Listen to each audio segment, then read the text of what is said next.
Frida, vil du ikke lige starte med at præsentere dig selv? Jo, det vil jeg gerne. Jeg hedder Frida. Jeg er 20 år gammel. Jeg har arbejdet på Kronjorden i et år nu. Jeg har været 5 måneder vikar til at starte med, og så blev jeg ansat her i januar som fastansat blandt personalet. Det har været i 5 måneder nu så. Ja. Og du er jo i hvert fald en af stedets yngste medarbejdere, og også en af de nyeste. Så derfor vil jeg også spørge, hvordan følte du dig egentlig taget imod, da du kom hertil?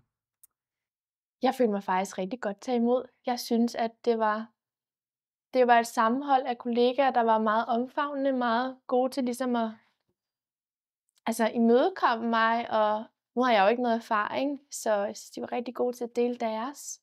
Og du startede som vikar og nu fastansat. Så når man siger ja til en fastansættelse, så må det jo være fordi, at der er et eller andet, man synes er ganske særligt her, som man gerne vil. Kan du sætte et par ord på, hvad det er for noget?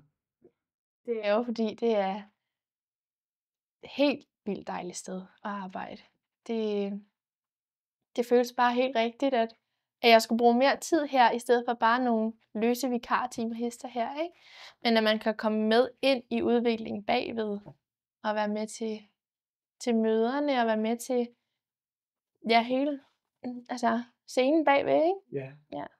Vil du bare afslutningsvis sætte et par ord på jeres kollegaskab her og på det psykiske arbejdsmiljø jer kollegaer imellem? Ja. Det psykiske arbejdsmiljø her på Kronjorden emmer jo af tryghed og åbenhed og plads til at være, som man er. Også selvom jeg kommer, som ingen erfaring har, og nogle af mine kollegaer måske har 25 års erfaring, ikke? Så er der stadig plads til, at jeg også kan udvikle mig og lære, ikke?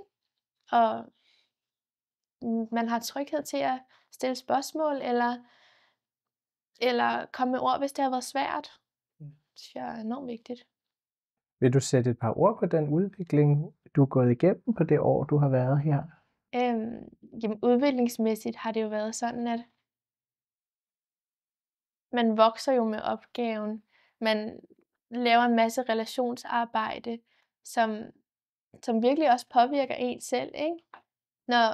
Når man kan se, at de unge udvikler sig i mit arbejde med dem, men også bare generelt, så føler jeg også selv en form for udvikling, ikke? Ja. Når man kan se, at det her lykkes, det her er gjort godt. Og så får man også et indblik af, at verden er jo ikke sort-hvid. Bare fordi du er udviklingshæmmet, så er det jo ikke begrænset lige så meget, som man måske kan gå og tro. Men at der faktisk virkelig er udviklingstrin, der kan opnås, og at et udviklingshæmmet menneske kan så meget mere, end man lige måske går og tror. Ja.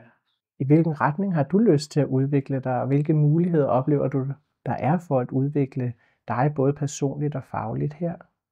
Jeg tror for mig, er der rigtig meget udvikling i